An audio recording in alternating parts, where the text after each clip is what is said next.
Apprenez à garder des secrets jusqu'à ce que le moment soit venu et que l'atmosphère soit propice pour parler.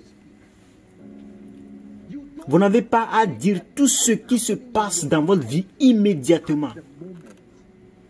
Vous devez d'abord et avant tout attendre qu'il y ait une saison appropriée. Ce ne sont pas toutes les informations que vous devez partager avec tout le monde.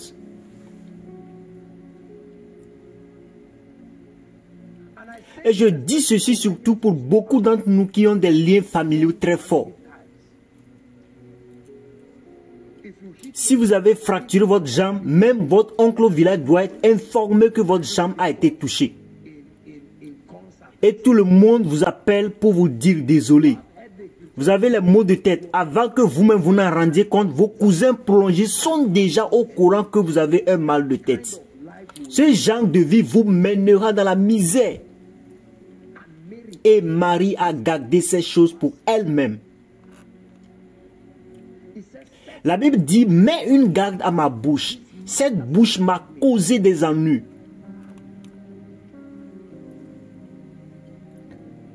La Bible dit une parole prononcée en temps opportun. Combien c'est bon. Tu as des cochambrés. Dieu fait quelque chose dans ta maison. Mais tu as dit aux gens à quel point tout va mal dans ta maison. Maintenant, Dieu est en train de changer ta maison, mais l'impression que les gens répandent partout à propos de ta maison est que ta maison est une tombe. Jésus est mort, mais combien de jours est-il mort?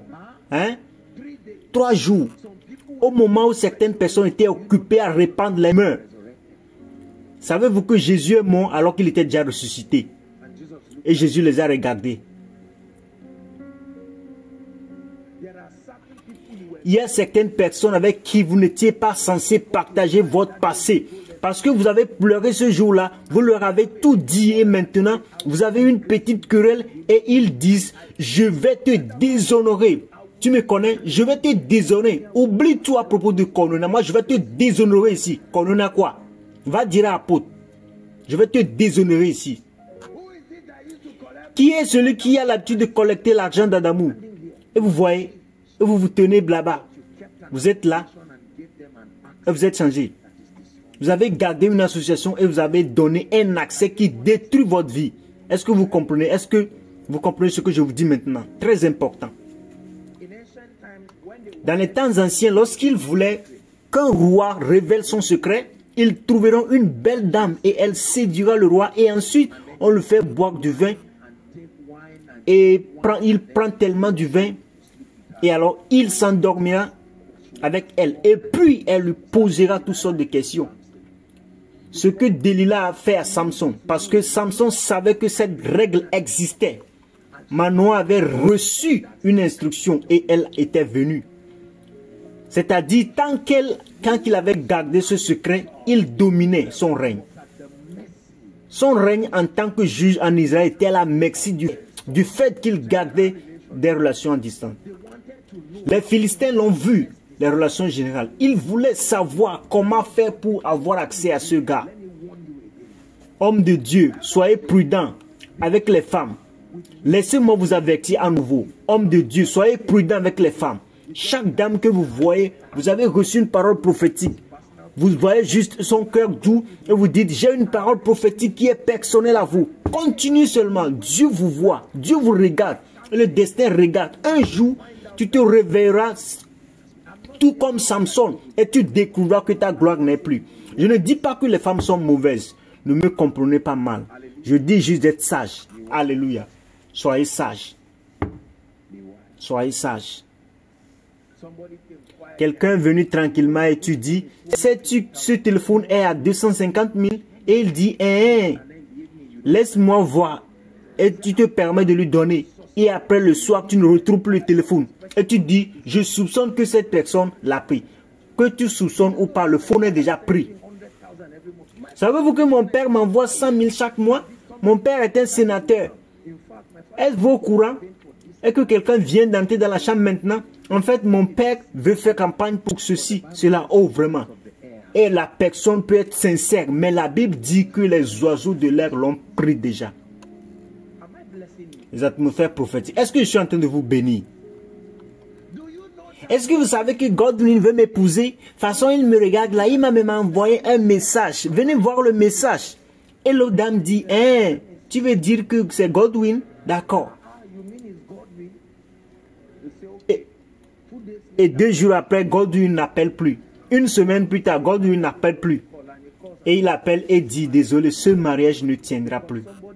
Parce que quelqu'un est allé et lui a laissé dire, laisse-moi te parler. Cette dame-là, ah, toi aussi. Ce n'est pas que je la déteste, mais toi aussi, juste te dis la vérité. Cette dame, ah, Abba, toi-même tu as payé le prix pour ton destin. Tu mérites mieux que ça. Et tout sort d'histoire. Et maintenant, la personne va apprécier cette dame. La dame peut être en train de faire sincèrement quelque chose de bien. Mais il y a une atmosphère prophétique qui l'oblige à faire ce qu'elle faisait. N'avez-vous pas vu certains de vos amis rejoindre certaines associations et tout d'un coup, ils ont commencé à se comporter de certaines façons? La colère, l'orgueil, et vous ne comprenez plus. Quelqu'un qui avait l'habitude de te saluer, tout d'un coup maintenant, il te regarde et comment vas-tu dire? J'ai appris que tu es un pasteur maintenant. Donne-moi 5 jari. Et toi, tu te demandes. J'ai vu toutes sortes de choses. J'ai vu des gens qui m'auraient vu avant et dire bonsoir monsieur. Mais parce que ce qui est arrivé, qu'est-ce qui leur est arrivé aujourd'hui, ils sont là, ils me voient. Et il faut blanc de me dire, hey, ça nous fait apôtre.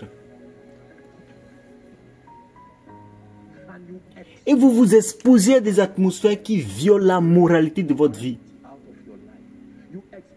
Vous vous exposez à une atmosphère. Certains d'entre vous respectaient bien leurs parents jusqu'à ce que quelqu'un vienne vous dire, en disant, et continue de te comporter comme un légume. Laisse-les te pousser à faire tout. Abat-toi aussi. Un jour, il faut en découdre avec eux. Et un jour, ton père parlera, toi aussi, tu lui diras, papa, ce n'est pas que je ne peux rien faire, hein. Je dis juste que ne me sers plus. À partir de ce jour-là, les allocations sont supprimées. On ne te donne plus rien. On t'a même chassé de la maison. Pas d'allocation. Et on t'a fait sortir prématurément de la maison alors que l'ami qui a causé cette folie dort sous une climatisation. Et il t'a conduit à payer le prix du manque de sagesse. Et c'est incroyable quand les gens vous induisent en erreur ou dans des ennuis, c'est eux-mêmes qui appelleront tout le monde de venir voir le mal que vous vous êtes causé. Les gens vrais sont rares. Apprenez ceci, les gens sincères sont rares. Je ne vous enseigne pas à être soupçonné ou être cynique, mais je suis en train de vous dire que derrière votre pensée, vous devez savoir quelle information à propos de votre vie et de votre destin est pour le public.